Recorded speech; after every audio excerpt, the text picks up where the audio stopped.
Hello dear student, polity with सिवाय में आपका स्वागत है। आज के वीडियो में हम यूपी टीजीटी सामाजिक विज्ञान के प्रीवियस ईयर प्रश्नों को हल करेंगे। चलिए प्रश्नों को देखते हैं। पहला प्रश्न है, सब कुछ राज्य के भीतर, राज्य के बाहर कुछ नहीं और राज्य के विरुद्ध कुछ नहीं, यह कथन इंगित करता है। All within the state, none outside the state, none against the state, this statement points to be expressed. Option A कल्याणकारी राज्य, ऑप्शन बी सर्वाधिकारवादी राज्य, ऑप्शन सी प्रजातांत्रिक राज्य और ऑप्शन डी वर्ग व्यवस्था।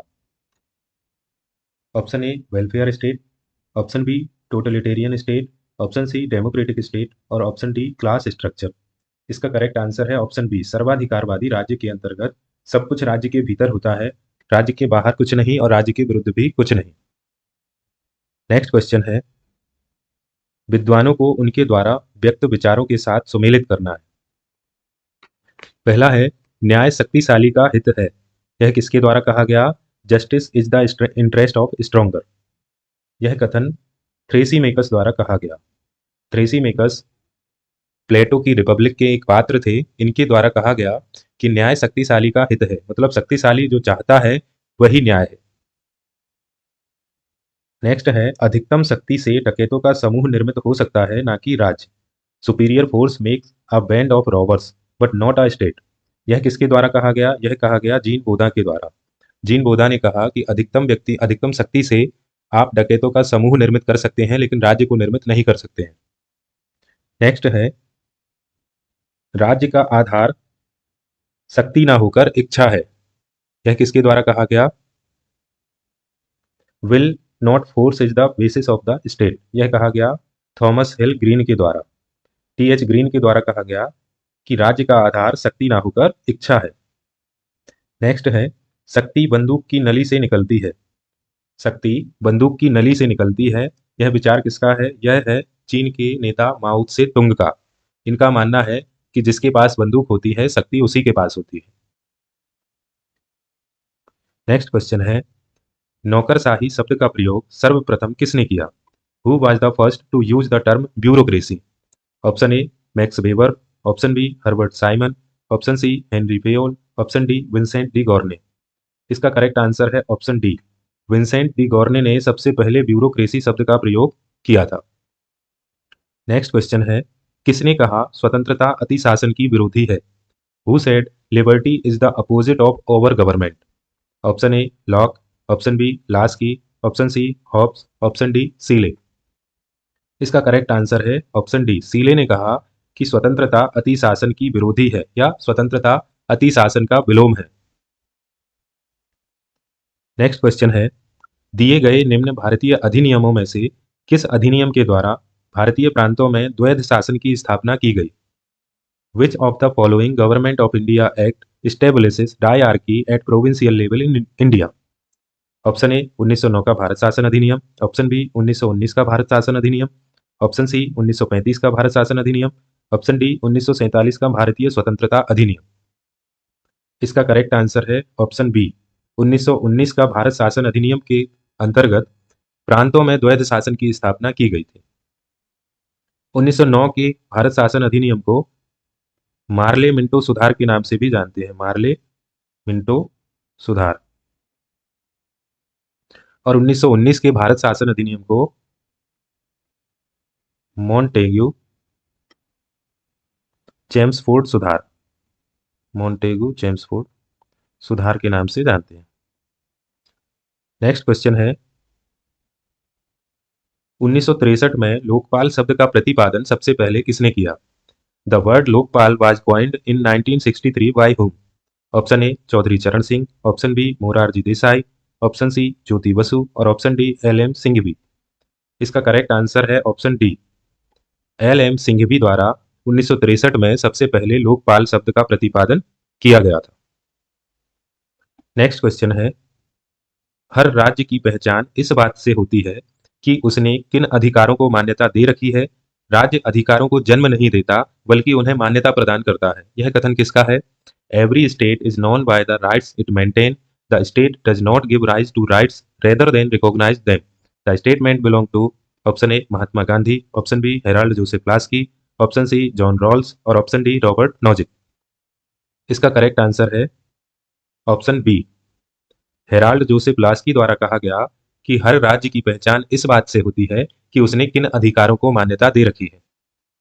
नेक्स्ट क्वेश्चन है, शक्ति के संदर्भ में किया जाने वाला राजनीतिक कार्य राजनीति है, यह परिभाषा किसने दी? Political works done in the context of power is politics. This definition is given by option A Sabine, option B Garner, option C Lasswell, option D Barker. इसका करेक्ट आंसर है ऑप्शन सी। लासवेल द्वारा राजनीति की परिभाषा दी गई शक्ति के संदर्भ में किए जाने वाले राजनीतिक कार्य के रूप में।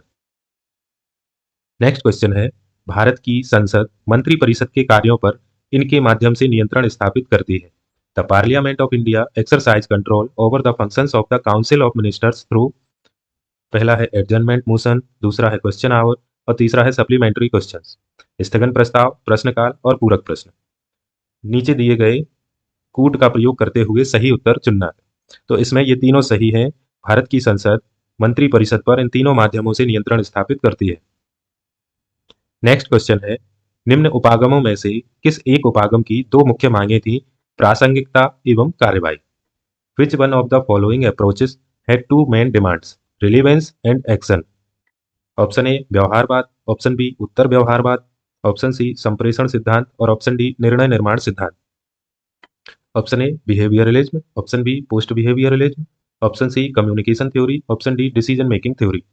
इसका करेक्ट आंसर है ऑप्शन बी। उत्तर व्यवहारवाद की दो मुख्य मांगे थी, प्रासंगिकता और कार्यवाही, relevance and action. Next question है, प्रकृति ने मानव जाति को दो स्वामियों सुख और दुख की अधीनता में रखा है, यह विचार किसका है? The nature has placed mankind in subjection of two masters, pleasure and misery. The idea was given by option A अरस्तु, option B Mahatma Gandhi, option C Bentham और ऑप्शन डी मार्क्स। इसका करेक्ट आंसर है ऑप्शन सी। बेंथम का विचार है यह कि प्रकृति ने मानव जातियों को दो स्वामियों सुख और दुख की अधीनता में रखा है। नेक्स्ट क्वेश्चन है, निम्नलिखित वक्तव्यों पर ध्यान दीजिए। पहला है, भारतीय संघ की कार्यपालिका शक्तियां प्रधानमंत्री में निहित होती हैं। दूसरा है, प्रधानमंत्री सिविल सेवा बोर्ड का पदेन अध्यक्ष होता है। The executive power of the union of India is vested in the prime minister. Second है, the prime minister is the ex officio chairman of the civil services.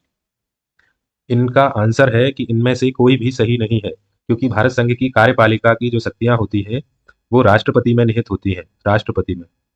हालांकि राष्ट्रपति कार्यपालिका का नाम मात्र का प्रमुख होता है, जबकि वास्तविक प्रमुख प्रधानमंत्री और उसकी मंत्रिपरिषद होती है। नेक्स्ट क्वेश्चन है, पूना समझौता पर हस्ताक्षरकर्ता कौन थे? Who were the signatories of the Poona pact? Option A Gandhi Jinnah, option B Gandhi Ambedkar, option C Ambedkar Nehru, option D Jinnah Nehru. इसका करेक्ट आंसर है ऑप्शन बी, गांधी और अंबेडकर ने पूना पैक्ट पर हस्ताक्षर किए थे। नेक्स्ट क्वेश्चन है, भारत की संप्रभुता, एकता और अखंडता को धारित और रक्षित करना, यह प्रावधान है किसके अंतर्गत है? To uphold and protect the sovereignty, unity and integrity of India is a provision made in the option A preamble of constitution, option B directive principles of state policy, option C fundamental rights, option D fundamental duties. संविधान की प्रस्तावना में, राज्य के नीति निर्देशक सिद्धांतों में, मूल अधिकार में या मूल कर्तव्य में? इसका करेक्ट आंसर है ऑप्शन डी, मूल कर्तव्य में प्रावधान है कि भारत की संप्रभुता, एकता और अखंडता को धारित करना और उसे रक्षित करना नागरिक का कर्तव्य है। नेक्स्ट क्वेश्चन है, भारतीय संविधान के अनुच्छेद 263 के अनुसार एक अंतरराज्यीय परिषद की स्थापना निम्न में से किसके द्वारा की जा सकती है? According to article 263 of the Indian constitution, an inter state council may be established by whom of the following? Option A the president, option B the parliament, option C the national development council, option D the NITI Aayog. राष्ट्रपति द्वारा, संसद द्वारा, राष्ट्रीय विकास परिषद द्वारा या नीति आयोग द्वारा? किसके द्वारा अनुच्छेद 263 के अंतर्गत अंतरराज्यीय परिषद की स्थापना की जा सकती है? इसका करेक्ट आंसर है ऑप्शन ए, राष्ट्रपति द्वारा अनुच्छेद 263 के अंतर्गत अंतरराज्यीय परिषद की स्थापना की जा सकती है। नेक्स्ट क्वेश्चन है, निम्नांकित में से कौन सी डॉक्टर अंबेडकर की रचनाएं हैं? Option A annihilation of caste, thought on Pakistan, Ranade Gandhi and Jinnah, the Buddha and his Dhamma. ये चारों पुस्तक अंबेडकर की हैं। Annihilation of caste, thought on Pakistan, Ranade Gandhi and Jinnah, the Buddha and his Dhamma, ये सभी पुस्तकें डॉक्टर बी आर अम्बेडकर की। नेक्स्ट क्वेश्चन है, यह कथन किसका है कि द्विसदनात्मक विधायिका ऐसी संसद है जो अपने ही विरुद्ध विभाजित होती है? Who has given the statement that bicameral legislature is such a parliament which is divided against the ownself? Option A Barker, option B Garner, option C Gilchrist और ऑप्शन डी ब्राइस। इसका करेक्ट आंसर है option B, Garner द्वारा कहा गया कि द्विसदनात्मक विधायिका ऐसी संसद है जो अपने ही विरुद्ध विभाजित होती है। नेक्स्ट क्वेश्चन है, राज्य के आवश्यक तत्व है, the essential attributes of the states are. Option A population, territory, C government, option B president, sovereignty, political party, territories, option C economic resources, population, government and sovereignty, option D territory, population, government and sovereignty. राज्य के आवश्यक तत्व, option A जनसंख्या, भूभाग, समुद्र, सरकार, option B राष्ट्रपति, संप्रभुता, राजनीतिक दल और भूभाग, ऑप्शन सी आर्थिक संसाधन, जनसंख्या, सरकार और संप्रभुता, ऑप्शन डी में है भूभाग, जनसंख्या, सरकार और संप्रभुता। इसका करेक्ट आंसर है ऑप्शन डी, राज्य के आवश्यक तत्व हैं भूभाग, जनसंख्या, सरकार और संप्रभुता। नेक्स्ट क्वेश्चन है, निम्नलिखित में से कौन लोकतंत्र का एक सिद्धांतकार नहीं है? Option A Alexis de Tocqueville, option B Jean Jacques Rousseau, option C John Stuart Mill और option D Nietzsche. Who among the following is not a theorist of democracy? इसका करेक्ट आंसर है ई डब्ल्यू नीत्शे, लोकतंत्र के सिद्धांतकार नहीं है। Next question है, निम्नलिखित में से कौन सा एक लक्षण संप्रभुता का नहीं? विच one of the following is not a characteristic of sovereignty? Option A पूर्णता, ऑप्शन बी सार्वभौमिकता, ऑप्शन सी अधेयता और ऑप्शन डी विभाज्यता। इसका करेक्ट आंसर है ऑप्शन डी, विभाज्यता संप्रभुता का लक्षण नहीं है, जबकि पूर्णता, सार्वभौमिकता और अधेयता संप्रभुता के लक्षण है। नेक्स्ट क्वेश्चन है, अगर कांग्रेस विभाजन स्वीकार करती है तो यह मेरे मृतक शरीर पर से ही होगा, यह कथन किसका है? If the Congress wishes to accept partition, it will be over my dead body. This statement belongs to option A Jawaharlal Nehru, option B B R Ambedkar, option C Mahatma Gandhi और ऑप्शन डी सुभाष चंद्र बोस। इसका करेक्ट आंसर है ऑप्शन सी, महात्मा गांधी जी द्वारा कहा गया था कि अगर कांग्रेस विभाजन स्वीकार करती है तो यह मेरे मृतक शरीर पर से ही होगा। नेक्स्ट क्वेश्चन है, निम्न में से किसने 1951 में नेहरू मंत्रिमंडल से हिंदू कोड बिल को लेकर त्यागपत्र दिया? Who among the following resigned for the Hindu Code Bill from Nehru cabinet in 1951? Option A B S Moonje, option B B R Ambedkar, option C C Rajagopalachari, option D R K Shanmukham Chetty. इसका correct answer है option B R Ambedkar द्वारा Hindu code bill के विरोध स्वरूप 1951 में नेहरू मंत्रिमंडल से त्यागपत्र दिया गया था। नेक्स्ट क्वेश्चन है, संविधान का कौन सा अनुच्छेद यह व्यवस्था देता है कि प्राथमिक शिक्षा के स्तर पर मातृभाषा में निर्देश देने की समुचित सुविधा प्रदान करना प्रत्येक राज्य का प्रयत्न होना चाहिए? Provides that it shall be the endeavour of every state to provide adequate facility of instruction in the mother tongue at the primary stage of education. Option A 349, option B 350, option C 351, option D 350 A. इसका correct answer है option D, 350 A या 350 का के तहत प्रावधान है कि राज्य यह व्यवस्था करेगा कि प्राथमिक स्तर पर मातृभाषा में शिक्षा प्राप्त करने की समुचित सुविधा उपलब्ध हो। किसने कहा, समानता की अभिलाषा के कारण स्वतंत्रता की आशा ही व्यर्थ हो गई? Option A Harold Laski, option B Locke, option C Lord Acton, option D G D H Cole. इसका करेक्ट आंसर है ऑप्शन सी, लॉर्ड एक्टन द्वारा कहा गया कि समानता की अभिलाषा के कारण स्वतंत्रता की आशा ही व्यर्थ हो गई। नेक्स्ट क्वेश्चन है, वैध संप्रभु वह निश्चित सत्ता है जो राज्य के सर्वोच्च आदेशों को वैध रूप में व्यक्त कर सके, वह सत्ता जो दैवीय कानून, नैतिक सिद्धांतों तथा जनमत की उपेक्षा कर सके। यह परिभाषा किसने दी है?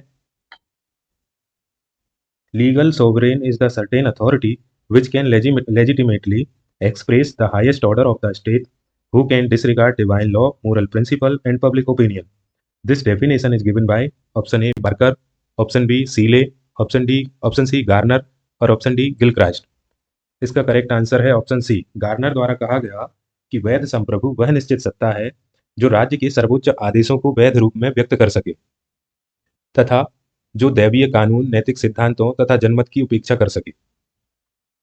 नेक्स्ट क्वेश्चन है, किसके अनुसार आक्रामक राष्ट्रवाद के 4 प्रमुख तत्व थे?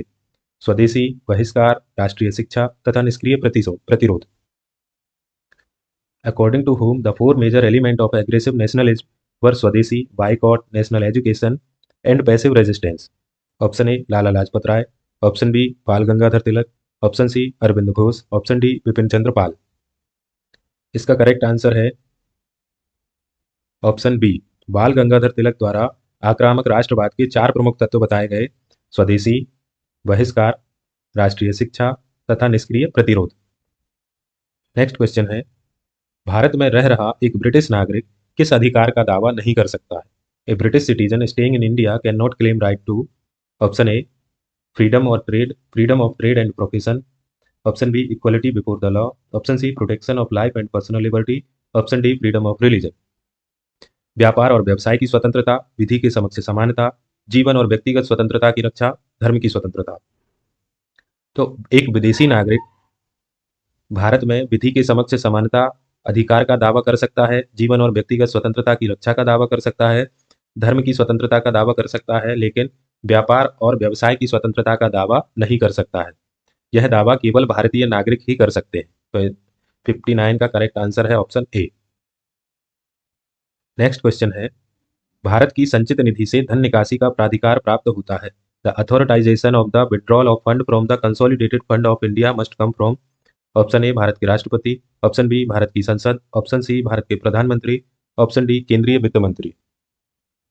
इसका करेक्ट आंसर है ऑप्शन बी भारत की संसद। संचित निधि से धन निकासी का अधिकार केवल संसद को ही प्राप्त है। नेक्स्ट क्वेश्चन है, यह किसने लिखा है कि हॉब्स की प्राकृतिक दशा का दैत्य मनुष्य कभी भी नहीं हो सकता? Who has written that the leviathan of the state of the nature of Hobbes can never be a man? Option A Spinoza, option B Bernard Shaw, option C Barker, option D Garner. इसका correct answer है option A Spinoza द्वारा कहा गया कि Hobbs की प्राकृतिक दशा का दैत्य कभी भी मनुष्य नहीं हो सकता है। नेक्स्ट क्वेश्चन है, निम्नलिखित में से कौन सी संसद की सबसे बड़ी समिति है? विच one of the following is the largest committee of the parliament? Option A the committee on public account, option B the committee on estimates, option C the committee on public undertaking, option D the committee on petition. पहला option है लोकलेखा समिति, दूसरा प्राक्कलन समिति, तीसरा लोक उपक्रम समिति, चौथा याचिका समिति। इसका करेक्ट आंसर है ऑप्शन बी प्राक्कलन समिति। प्राक्कलन समिति में 30 सदस्य होते हैं, जबकि लोकलेखा समिति में 22 सदस्य होते हैं, जिसमें से 15 सदस्य लोकसभा के रहते हैं एवं 7 सदस्य राज्यसभा के रहते हैं। जबकि प्राक्कलन समिति में 30 सदस्य होते हैं और 30 कहाँ से रहते हैं? लोकसभा से रहते हैं। नेक्स्ट क्वेश्चन है,